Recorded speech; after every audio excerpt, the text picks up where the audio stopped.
Good afternoon. It's Friday the 20th of May 2016, just after 1 o'clock. Welcome to UK Column News. I'm your host Mike Robinson, and joining me, Patrick Hanginson from 21st Century Wire. Thanks for joining me again, Pat. My pleasure, Mike. Well, we're going to get straight into it, and we're going to discuss MS804. The Express yesterday saying, or this morning saying, that Fear's jet will never be found as explosion ruled out. Now, of course, we know that the Egyptian army is now saying that they have found some, what they're describing as wreckage, but it remains to be seen exactly what they have found.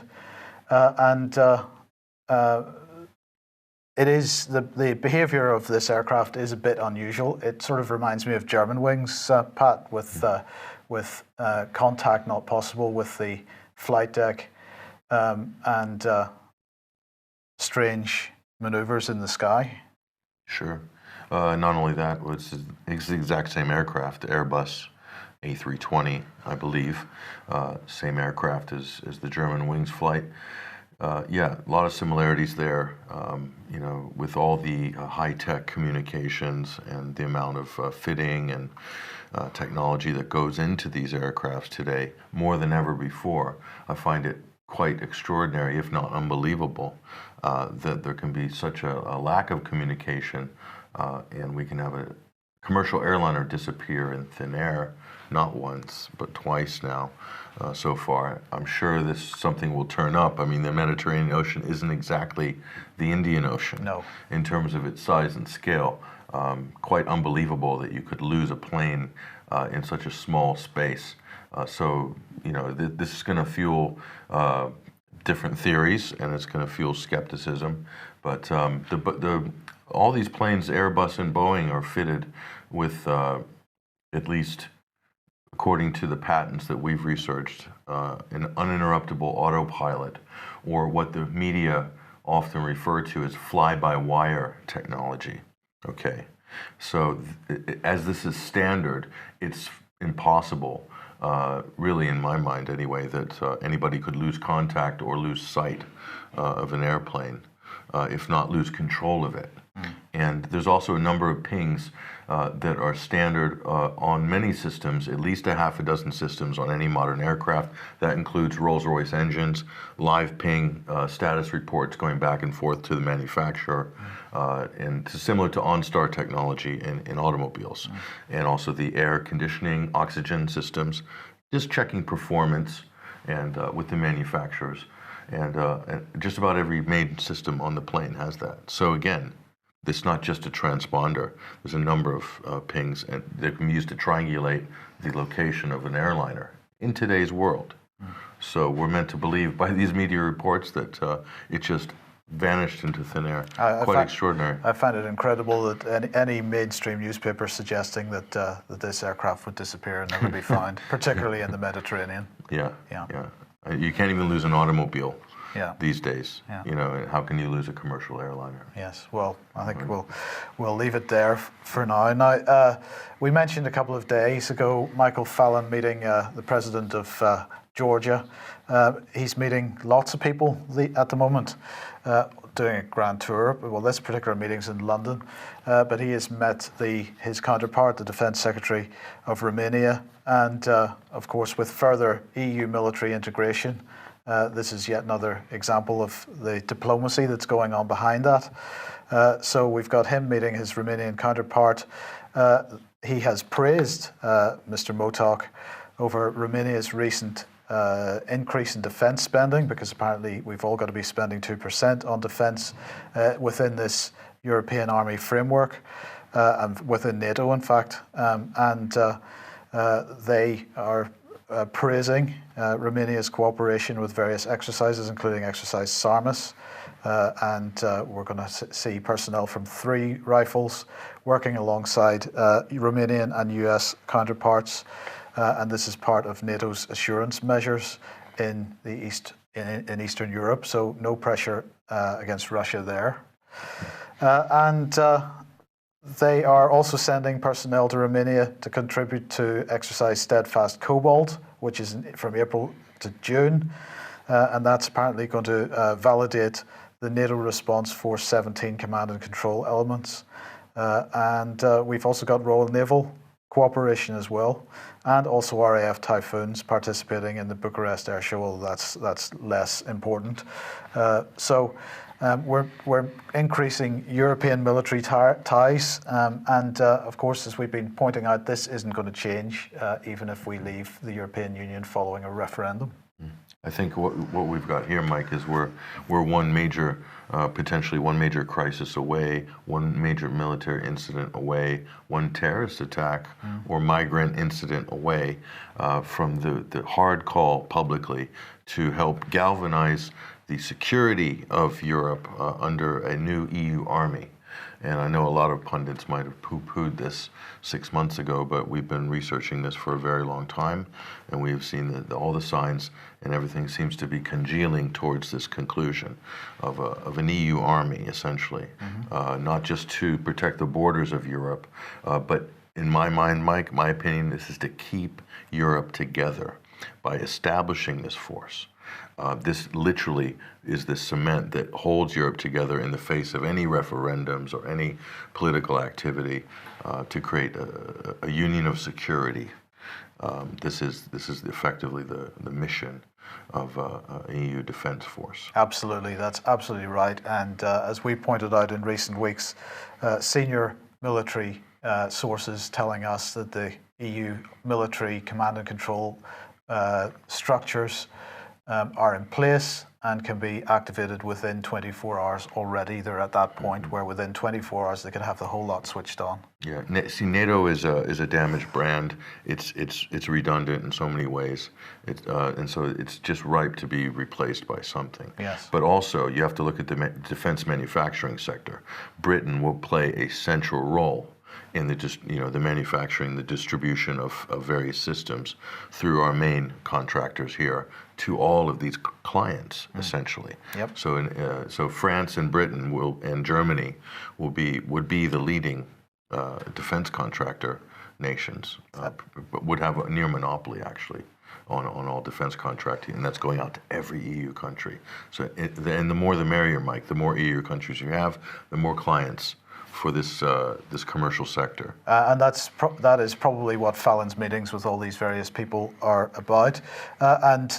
Right on cue, the Daily Mail today, this is really an advertisement, isn't it, for the British defence industry? And here we have them suggesting that enemies will think twice about war with Britain when the biggest ever Royal Navy ship sets sail in 2020. Now, of course, this is one of our two new aircraft carriers.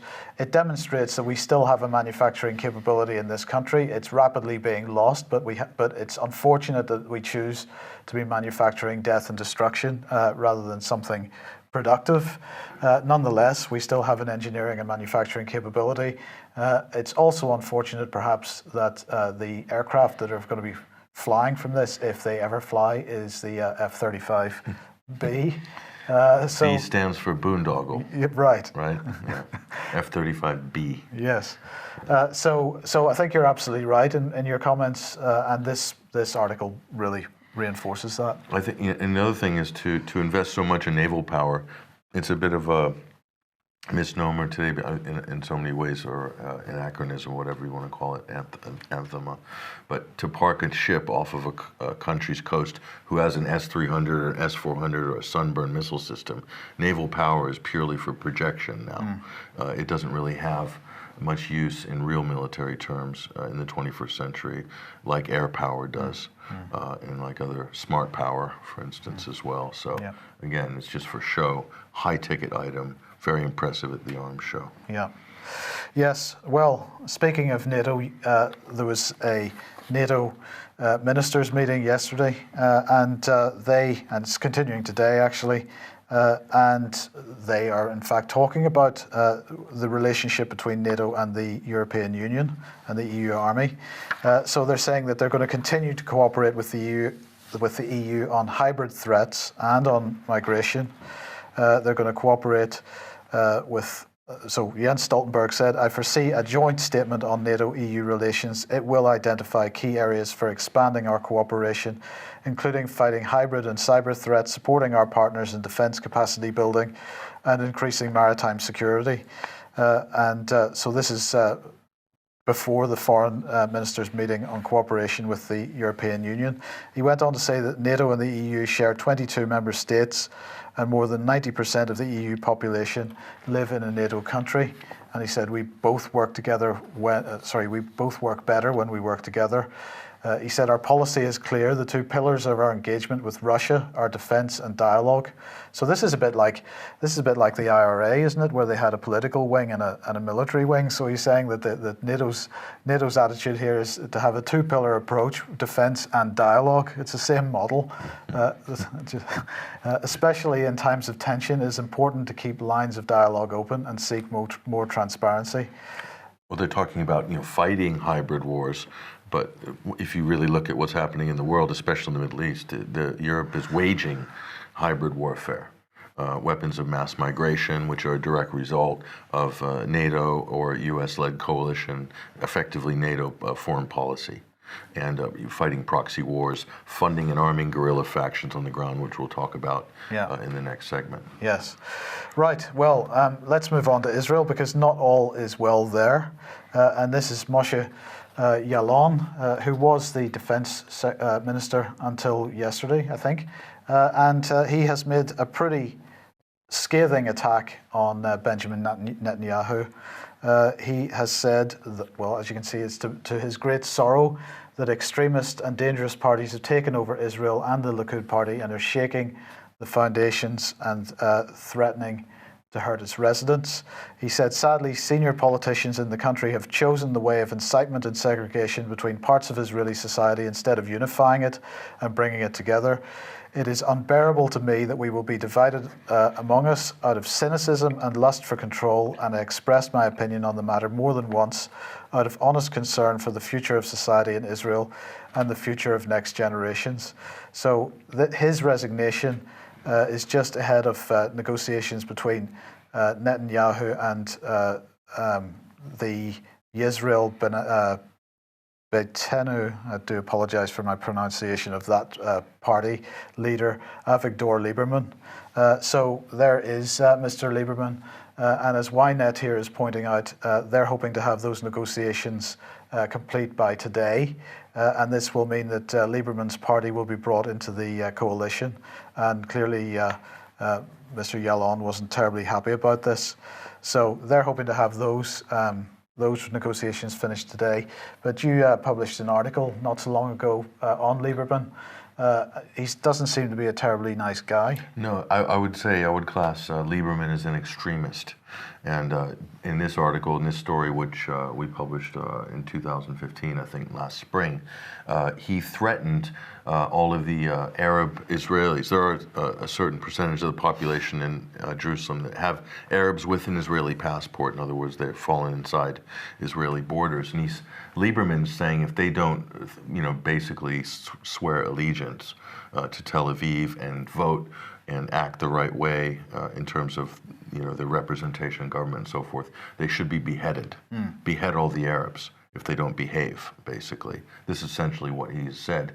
And that was actually from the Israeli press, where we wrote a commentary on that article. So that's in the Israeli press. So not a nice character, and definitely an extremist, not a fan of the native Palestinian population.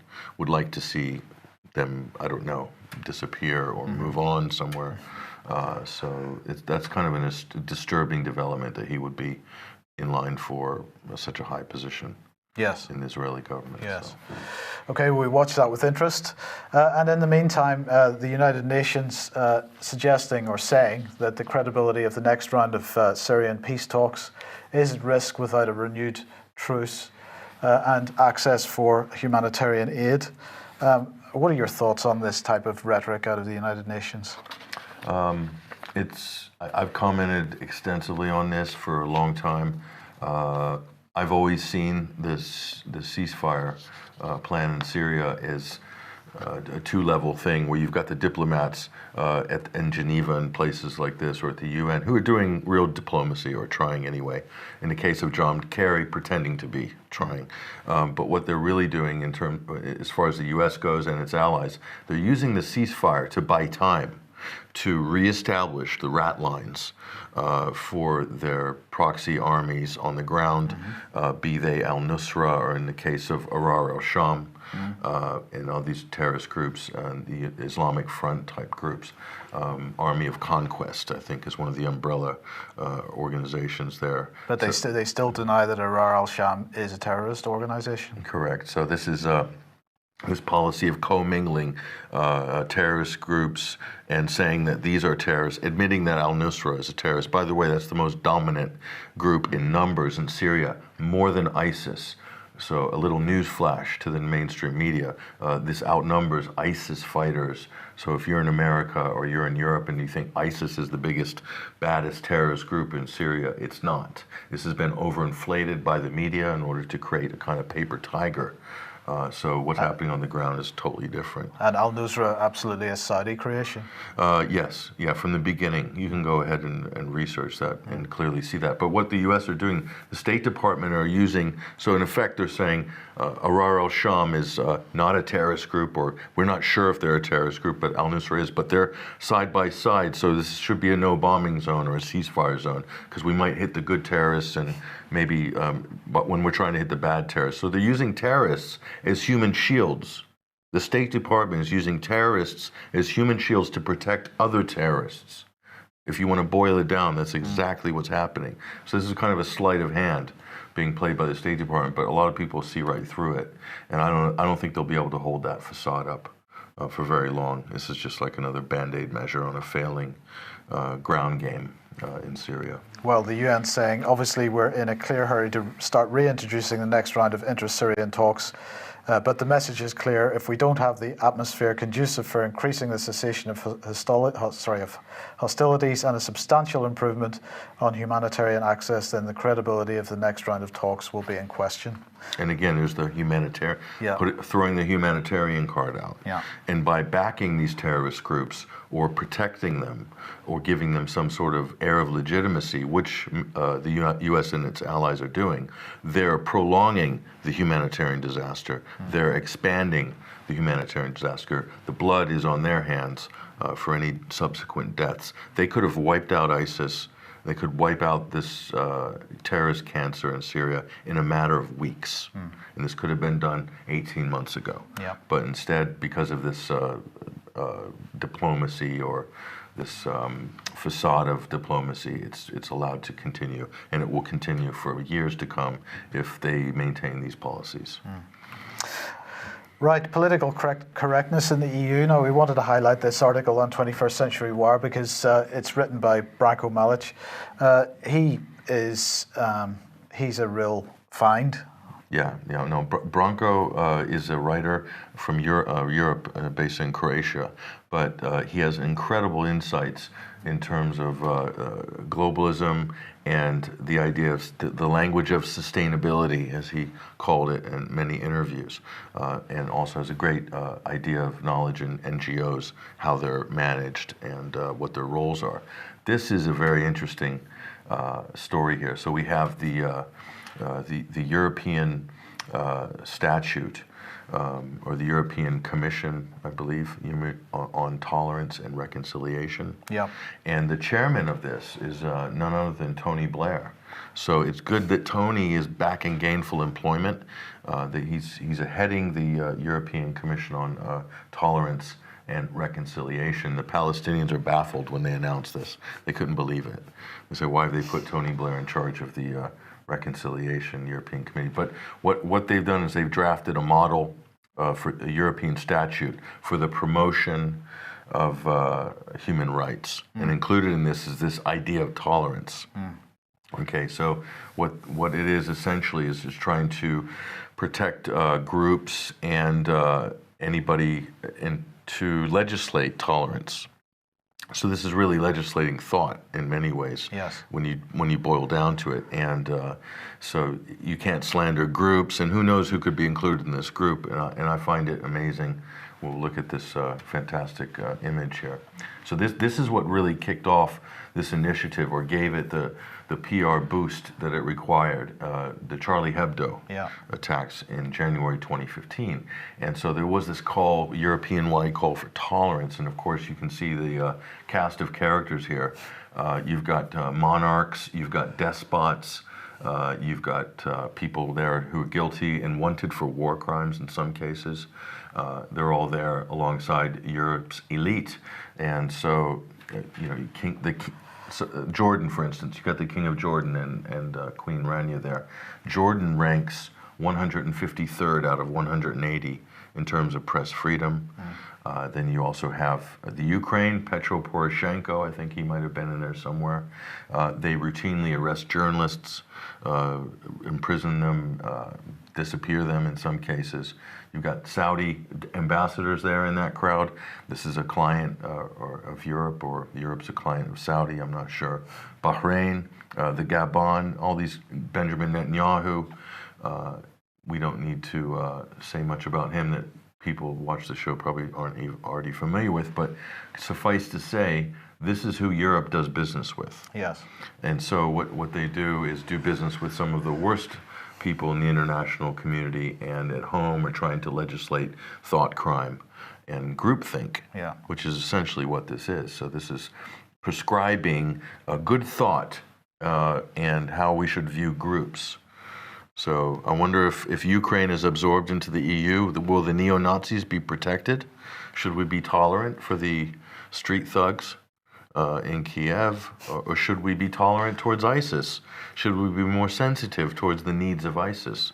Because they could be protected. If Turkey is folded into the EU, then this is going to Turkey's jurisdiction included here. So, and there's lots of ISIS fighters in Turkey. So maybe Brussels wants us to be more sensitive and more to their needs, and not to hurt the feelings of ISIS.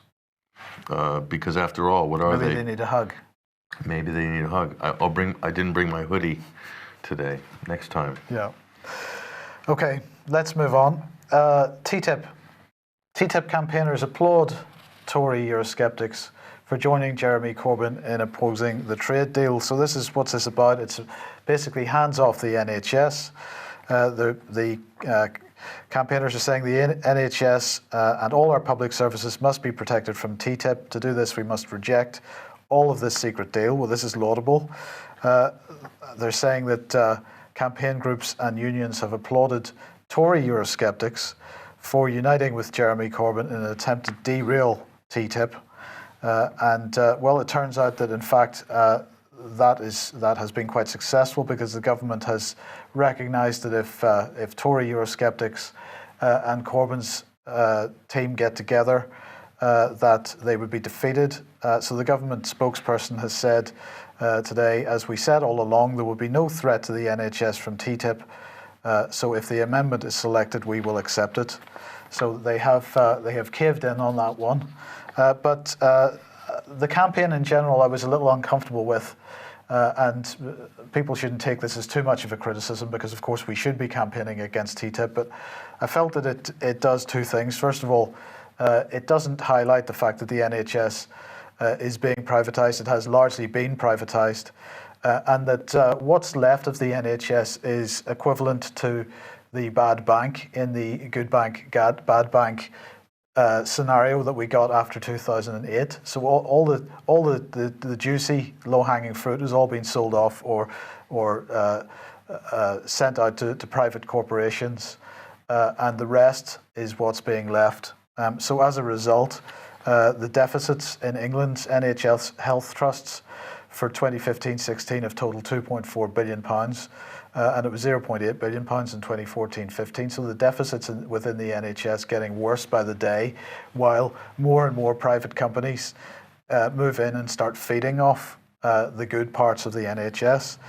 So I felt that it was, people have got to keep their minds on this fact. It also diverts attention, in a sense, from TTIP itself, because while the War on Want spokesman was saying that we should be fighting TTIP on every level, focusing on the NHS is tantamount to saying, well, actually TTIP's okay I'm speaking about in most people's minds. It's tantamount to saying that TTIP is okay, just keep the NHS out of it. We've got to make sure that everybody recognises that TTIP is not okay on any level, and we should be keeping out of it altogether. But unfortunately, as I'll remind everybody once again, TTIP is a central part of British government trade policy. We are pushing it harder than any other country. So this campaign needs to get a bit of momentum behind it, not focus on a single issue of the NHS. Yeah, and you pointed out what you pointed out earlier is true. This is in the problem reaction solution of selling off public assets. One of the biggest Hegelian seeds in that equation is to plunge a public service into debt, or plunge to parts so that mandarins will make their case of, well, it's just too expensive. The private sector can do it much cheaper. And that debt can be avoided very easily, I think, down to mismanagement or intentionally bloating a lot of public services with pork. And making them ripe for the slaughter for privatization, which I think is probably what we're looking at with the NHS. Absolutely. Now, an interesting article here from Visual Capitalist. The shift to a cashless society is snowballing. I think we all know this anyway, but I'll just give a couple of points from this. They're pointing out that the Federal Reserve estimates that there will be $616.9 billion in cashless transactions in 2016, and that's up from $60 billion in 2010. So that's pretty exponential growth in the last 5 or 6 years. They're pointing out that in Sweden, about 59% of all consumer transactions are cashless, that hard currency makes up just 2% of the economy. But they're pointing out that in Germany, there are much stronger proponents of cash. So they're also making the point about the proposal to eliminate the €500 note and capping all transactions at €5,000, which was made in Germany in February by a junior partner in the coalition government. Well, I mean, we were discussing this earlier, Patrick, and the main problem for people is going to be the fact that they can't even buy a bar of soap without the government knowing about it. Yeah, cashless society, more than anything, it robs the citizen of anonymity in making its purchases, and also it can be used very easily to not only track what they buy, but to track movement as well. And so this is what you get with the cashless society. I'm not saying that all cashless applications are bad. Bitcoin and cryptocurrencies offer a level of anonymity for the users. But unfortunately, this sort of cashless society you're talking about is the one which is being run through a cartel of financial institutions in conjunction with central government. So absolutely, identity tracking, what are you buying, when are you buying it, where are you buying it? Well, this is all part and parcel of the drive to know what everybody's doing. The surveillance is incredible. So let me introduce you to Verify, which is the government's mechanism for identifying who you are when you use government services. Now, this has been developed by the government. It has been being beta tested recently, and it has just gone live today.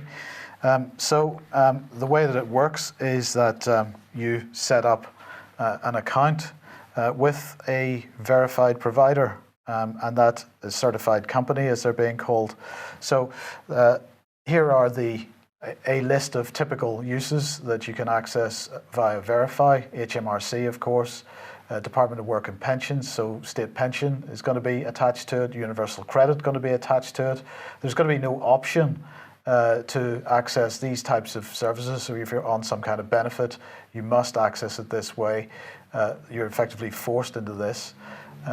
Claims for redundancy, monies owed, self-assessment tax returns, rural payments, pensions, the works. You can see it there, mostly HMRC related.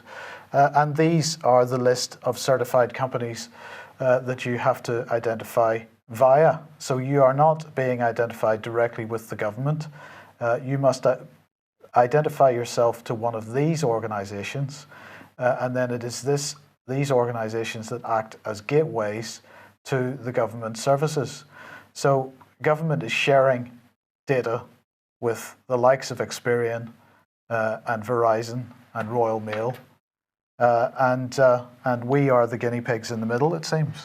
Well, the government has licensed these companies to perform, to be the window, if you will, into government services. So this is a cartel of companies here who effectively have a monopoly on this. Yeah, it's... So they're saying it's safe because information is not stored centrally. There's no unnecessary sharing of information, is what they say. The company that you choose, they say, doesn't know which service you're trying to access, and the government department doesn't know which company you're choosing. Technocracy. This is the technocracy. Absolutely. This is the corporate lair. This is the corporate state, the face of the corporate state. So we'll keep an eye on that, and we'll see how many data breaches there are over the next 3 or 4 years. Okay, a subject we haven't been able to had a chance to speak about yet since you've been here has been the presidential election, and I thought we would introduce that through this article. It's a few days old. Hillary Clinton holding $100,000 ahead fundraisers, and who's she doing this with? Well, a number of small, intimate gatherings. Maureen White and Stephen Ratner, they hosted one of these, and Lynn Forrester de Rothschild hosted another one. So right within the banking sector, clearly she's going to do nothing about the banks, but $100,000 ahead. That would be that's a good deal if you can get it. Yeah. So this is where the power is in the establishment, in the Democratic establishment, and of course Wall Street. Very good friends of the Clintons, and so Wall Street will empty their pockets for this campaign more than they will for the billionaire Donald Trump, because he doesn't need their money. Yeah. He's got his own money. So there's the paradigm. Where's it going to end? Is she going to win? In November. It's too early to tell. It's too early to tell. There's a lot of scandals brewing. Bernie Sanders has made an incredible surge in the last 2 months. So I wouldn't write him off, right even to the convention. There's possible superdelegates could change their pledge towards a Bernie Sanders, who we'll see what happens in California. I was in California a few weeks ago, Mike, and all I saw in Los Angeles anyway was Bernie in the windows, in the yards, of the bumper stickers. Bernie. And so we'll see. He will collect a lot of delegates in California. We'll see how much, if there's a big majority or not. But Silicon Valley is absolutely behind, it seems to me, behind Hillary Clinton. And so I think the big shots in Hollywood the little shots in Hollywood are behind Sanders. So. I mean, how does this work in terms of who actually becomes the official candidate? Well, they'll go to convention this summer. I think it's in July. At least the Republican convention is going to be in July in Cleveland, and I think the Democratic convention's around the same time. They'll go there. There'll be a vote on the floor. The delegates will be there, and there'll be a series of votes. The rules are different between parties, but they will decide their nominee there. So we'll see what happens. So we've had this whole range of votes so far, and does it absolutely guarantee that if Sanders won a particular primary, that he's going to get those delegates voting for him at the convention? Maybe on the first vote, or in terms of in the Republican side, on the first vote, yes. If it goes to a second vote, they can switch votes. So our system is far from democratic. Unfortunately, it's a lot of horse trading and a lot of wheeling and dealing. The Democrat Party has the super delegates, which is the most undemocratic concept. And those were put in place to kill any insurgent candidates. So that was implemented in the early 80s to make sure that no outsider could ever surge and get the nomination. So that's what Bernie Sanders is up against on the Democratic side. Right. So, well, we watch with interest. Okay. Guardian here reporting the Goddard inquiry. We don't hear too much about the Goddard inquiry in the media, but the police are expecting 30,000 new child abuse reports, and apparently what is going to happen is that the police are just going to be swamped with child abuse reports for the next lot of years. 100 cases a month. It's not possible for them to cope with that. This gives a clue as to the scale of this thing, and really this is another form of cover-up, isn't it? Where you basically swamp the investigators. Yeah, this is swarming. But what you can see in terms of a problem, reaction, solution, what would likely come out of this, Mike, is the announcement or the formation of a new NGO or charities being given the work of investigating some of these claims. So it could be like the NSPCC or something, be awarded the contracts or whatever, the responsibility, as it were, to investigate this. So that's what I can see coming out of this story. Yes. So that's an expansion of government responsibilities into the third sector. So problem, reaction, solution. Yeah, absolutely. And we're going to end up with, this. I do apologize for it. But this is in the Telegraph, and I thought it was quite obscene in a sense, because what they're talking about is people that are having stomach problems from Clostridium difficile. I apologize for the pronunciation of that. 13,000 people a year suffering from that. What is this? This is, according to the Telegraph, a condition which appears to be a side effect of antibiotics. So what we've got is people being given multiple rounds of antibiotics because maybe they've gone in with a problem. They're given one set of antibiotics that don't work. They're put on another set of antibiotics and ever stronger until they get to the point where their guts are completely destroyed. And as a result, they end up with a pretty nasty condition. And it's a condition which they say if you introduce other microorganisms into the bowel, that the infection seems to subside. So their solution is to create a bank of frozen poo, which they will then use to medicate people afterwards. What will they do? Put it in a capsule or something? Well, I'm assuming that. I mean, they've got to find some way to make it deliverable. So there's a total overprescription of antibiotics. Yeah. If you speak to anybody, everyone's even people you meet every day, Mike. They'll say, "Oh, are you feeling sick? Have you got I've got a touch of the flu. Oh, you need to get some antibiotics." How many times have you heard that over the last 2 decades? So overprescription of antibiotics, that's the problem. The reaction is, a gut crisis, a GI, a gastrointestinal crisis, a GI problem. And the solution from the NHS is this. So rather than a GI supplement, a good homeopathic supplement that could rebalance the gut, and maybe less prescription, don't get antibiotics for the flu or for a common cold, that could be a better solution. But instead, we get this.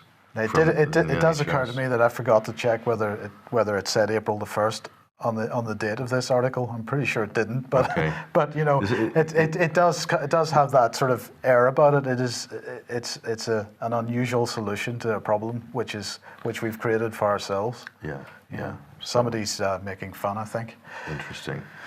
Okay, on that depressing note, we will... It's a terrible note to end on. We will leave it for today, and we will see you again on Monday at the same time, 1 o'clock. I hope to see you then. Have a great weekend. Goodbye.